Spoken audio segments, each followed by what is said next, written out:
കമലാന്തരൻ, principal of this college, doctor Suresh, doctor Sunil, Lokesh Rao, ഇവരുടെ ഈ കോളേജിലെ ഒരു വിദ്യാർത്ഥികളാണ്. അതോടൊപ്പം തന്നെ ഈ ഡെക്കേഡ് മൂവ്മെന്റിന്റെ വളരെ സജീവ പ്രവർത്തകരാണ് ഡോക്ടർ കെനറ്റും. അതുപോലെ ഇവിടെ വേദിയിലിരിക്കുന്ന പ്രിയപ്പെട്ട വിദ്യാർത്ഥി സുഹൃത്തുക്കളെ, അല്ല അധ്യാപകരെ, അധ്യാപകർ ഞാനൊരു വിദ്യാർത്ഥികളൊന്നും എൻ്റെ ഒരുപാട് വിദ്യാർത്ഥികൾ വരുന്നുണ്ട്. അധ്യാപകർ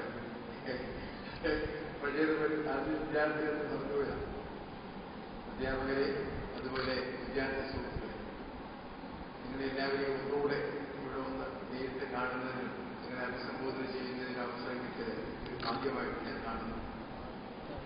പ്രത്യേകിച്ച് ഈ ഒരു കോളേജിലെ ഒരു പ്രത്യേകത, കേരളത്തിലെ ഇതിപ്പോൾ 5 ഹോമിയോപ്പതി മെഡിക്കൽ കോളേജുണ്ട്, ഗവൺമെന്റ് കോളേജുകൾ ഉൾപ്പെടെ.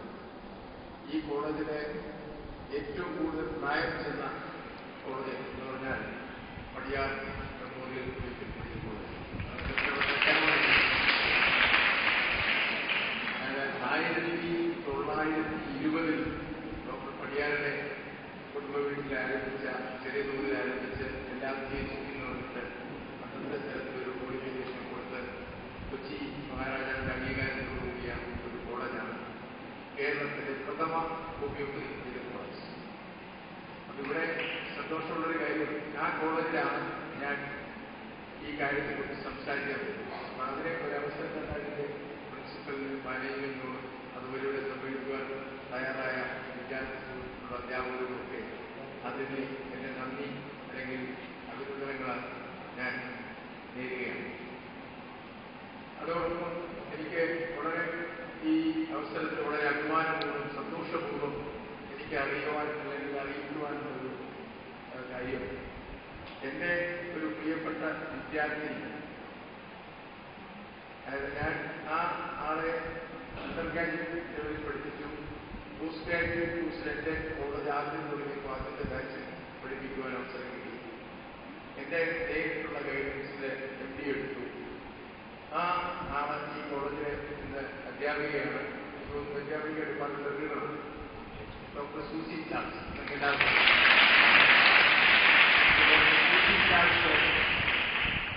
ഞാൻ കഴിഞ്ഞ പ്രാവശ്യം പേരോട് ഇല്ലായിരുന്നു, ഇന്നിവിടെ വന്നപ്പോൾ പഠിപ്പിച്ച് കണ്ടു. ബാക്കി സൂസി ചാൾസിനെ കണ്ടു.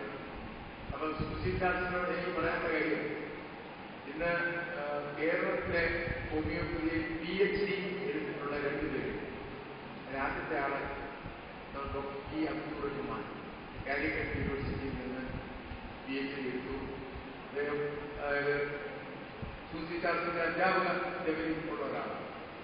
അപ്പൊ അടുത്ത തലമുറയിൽ PhD എടുക്കുവാൻ ഭാഗ്യം ലഭിച്ചത് എൻ്റെ പ്രിയപ്പെട്ട വിദ്യാർത്ഥി കൂടിയായ ഒരു ഡോക്ടർ സൂസി ചാൾസിനാണ്.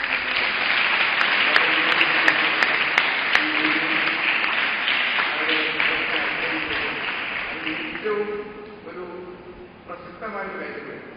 അതാണ് ഞാൻ സൂചിപ്പിക്കുന്നത്.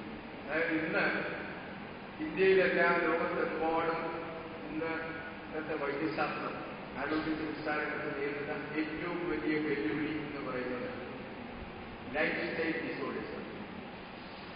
ലൈഫ് സ്റ്റൈൽ ഡിസോർഡേഴ്സിൽ WHO തന്നെ കാൽക്കുലേറ്റ് ചെയ്തിരിക്കുന്നത് 2020 ആകുന്നതോടുകൂടി 60-65% മരണം സംഭവിക്കുന്നത് ഈ ലൈഫ് സ്റ്റൈൽ ഡിസോർഡേഴ്സ് കൊണ്ടായിരുന്നതാണ് പറയുന്നത്. ഇന്ത്യയിലെ ഈ ഹെൽത്ത് അതോറിറ്റീസും സർവേ നടത്തിയിട്ട് അവർ സ്റ്റഡി ചെയ്തിരിക്കുന്നതും ഇന്ത്യയിലും 2020 അപ്പം ഈ പകർച്ചവ്യാധികൾ, ആക്സിഡന്റ്, ഡെത്ത്, ഇങ്ങനെ പല ഡെത്തിനും പ്രധാനപ്പെട്ട ഇപ്പൊ മുൻപിൽ നിൽക്കുന്ന മറ്റു പല കാര്യങ്ങൾ അതെല്ലാം മാറി ലൈഫ് സ്റ്റൈൽ ഡിസോർഡേഴ്സിനാണ് കൊണ്ടാണ് കൂടുതൽ ആൾക്കാർ മരിക്കുവാൻ പോകുന്നത് എന്നുള്ള അവബോധത്തോടുകൂടി ഗവൺമെന്റ് ഓഫ് ഇന്ത്യ 11ാം പഞ്ചവത്സര പദ്ധതിയിൽ തന്നെ life style non communicable disease treat ചെയ്യുന്നതിനുള്ള പദ്ധതികൾ ആവിഷ്കരിച്ച് പൈലറ്റ് പദ്ധതികൾ കേരളത്തിൽ പത്തനംതിട്ട ജില്ലയിൽ അത് നടപ്പിലാക്കിയിട്ടുണ്ട്. ഇപ്പോ ഈ 12ാം പഞ്ചവത്സര പദ്ധതിയിൽ ലൈഫ് സ്റ്റൈൽ ഡിസോർഡേഴ്സ് വ്യാപകമായി അത് നേരിടുന്നതിനുള്ള സജ്ജീകരണങ്ങൾ നടത്തുകയും കോടിക്കണക്കിന് രൂപ അതിന് ചെലവഴിക്കുവാൻ പോകുകയും ജനങ്ങളെ ബോധവൽക്കരിക്കുവാൻ പോകുകയും. അപ്പോൾ അവിടെ ഈ ഗവൺമെന്റ് ഓഫ് നമ്മുടെ കേരള ഈ പുതിയ മന്ത്രിസഭ തന്നെ ഈ കഴിഞ്ഞ നിയമസഭാ സമ്മേളനത്തിൽ ആരോഗ്യ വകുപ്പിന് ചർച്ചാ വേദിയിൽ ബഹുമാനപ്പെട്ട ആരോഗ്യ വകുപ്പ് പ്രഖ്യാപിച്ചത് ലൈഫ് സ്റ്റൈൽ ഡിസോർഡേഴ്സിന് ഞങ്ങൾ 6000 ക്ലിനിക്കുകൾ ഈ കൊച്ചു കേരളത്തിൽ ആരംഭിക്കുന്നുണ്ട്. 5000 ക്ലിനിക്കുകൾ സബ്സെന്റേഴ്സിൽ, 1000 ക്ലിനിക്കുകൾ PHCയിലും പ്രൈമറി ഹെൽത്ത് സെന്റേഴ്സിൽ ആരംഭിക്കും എന്ന് പറയുമ്പോൾ അത് അലോപ്പതി മേഖലയാണ് കൂടുതൽ ആശ്രയിക്കുന്നത്. അതേസമയം ആയുർവേദത്തിലെയും ആ രംഗത്തേക്ക് ലൈഫ് സ്റ്റൈൽ എന്ന് പറയുമ്പോൾ ലൈഫ് സ്റ്റൈൽ കറക്റ്റ് ചെയ്യുന്നതിന് ആയുർവേദ വിധിപ്രകാരം ആ ദിനചര്യയും കാര്യങ്ങളൊക്കെ ചിട്ടപ്പെടുത്തിയാൽ ഈ ഡിസോർഡേഴ്സ് കുറയ്ക്കാമെന്ന ധാരണയിൽ ആയുർവേദത്തെ പ്രോത്സാഹിപ്പിക്കുന്നതാണ്. അപ്പോൾ അങ്ങനെയുള്ള ഒരു സന്ദർഭത്തിൽ ഇത് നമുക്കറിയാം, ഈ 2 ചികിത്സാശാസ്ത്രങ്ങൾക്ക് വൻപിച്ച ചെലവ്, അതിന്റെ മറ്റു പ്രശ്നങ്ങൾ വരും. ഇതുള്ളപ്പോൾ ഹോമിയോപ്പതി ചികിത്സാശാസ്ത്രത്തിന് ലൈഫ് സ്റ്റൈൽ ഡിസോർഡേഴ്സിൽ എന്തെങ്കിലും ചെയ്യാൻ കഴിയുമെന്നുള്ള ബോധ്യം പോലും നമ്മുടെ ഗവൺമെന്റിനോ ഗവൺമെന്റ് അധികൃതർക്കോ അറിഞ്ഞിട്ടില്ല. അതുകൊണ്ടാണ് അവരൊരു സംശയാസ്പദത്തിന് ഞങ്ങൾ ഈ കാര്യങ്ങളിലെ ഹെൽത്ത് സെക്രട്ടറിയെ കണ്ടപ്പോൾ പറഞ്ഞത്, ഇതിനെക്കുറിച്ച് നിങ്ങൾ എന്ത് ചെയ്യാൻ കഴിയുമെന്നുള്ളത് നിങ്ങൾ എവിഡൻസ് ബേസ്ഡ് ആയിട്ട് അറിയുക. അതുപോലെ നിങ്ങൾ അതിനനുസരിച്ച് എന്തായാലും പ്രോട്ടോകോൾ വരികയാണ്. നിങ്ങൾ പ്രവർത്തിക്കാൻ തന്നെ എങ്ങനെ പ്രവർത്തിക്കുന്നു നിങ്ങൾ പറയണം. എങ്കിൽ മാത്രമേ നിങ്ങൾ ഇതിനകത്ത് ഉൾക്കൊള്ളിക്കുവാൻ പറ്റൂ.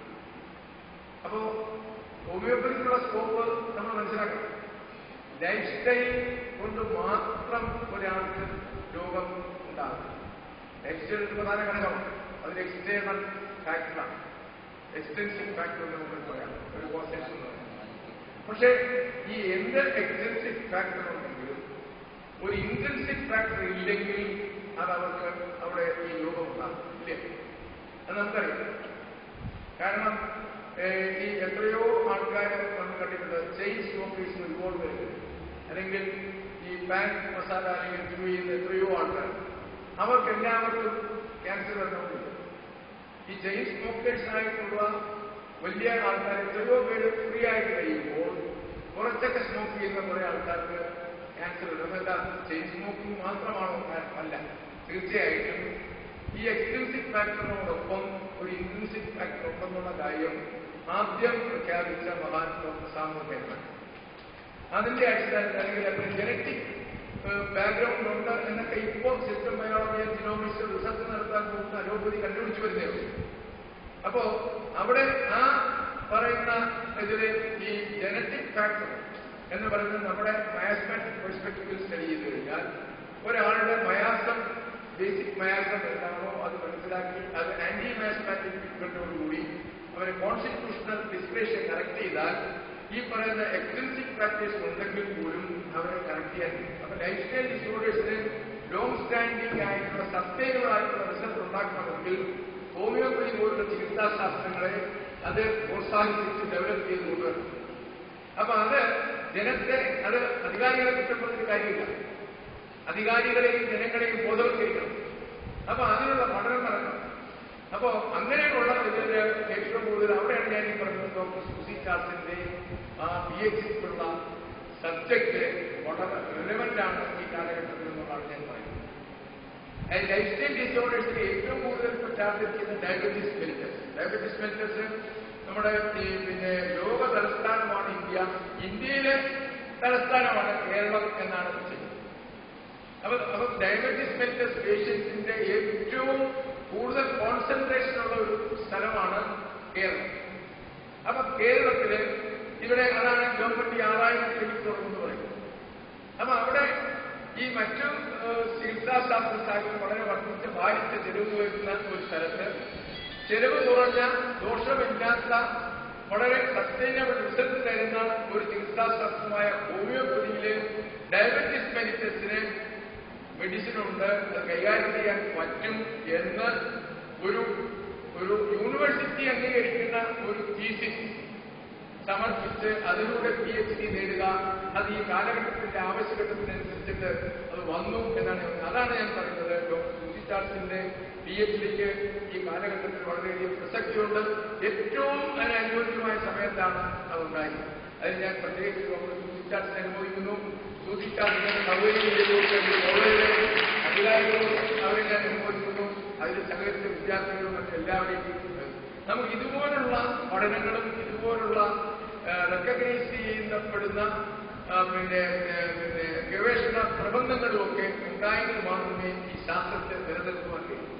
അപ്പൊ അതാണ് എനിക്ക് വളരെയധികം മറ്റൊരു സന്തോഷം ഈ യോഗത്തിൽ പങ്കെടുക്കുന്നതിനുള്ളൊരു കാര്യം. ഡോക്ടർ ജനാർദ്ദൻ പറഞ്ഞ പോലെ കഴിഞ്ഞ ഈ മാർച്ച് 13-ാം തീയതി, കൃത്യമായിട്ട് എനിക്ക് തോന്നുന്നത് മാർച്ച് 13-ാണ്.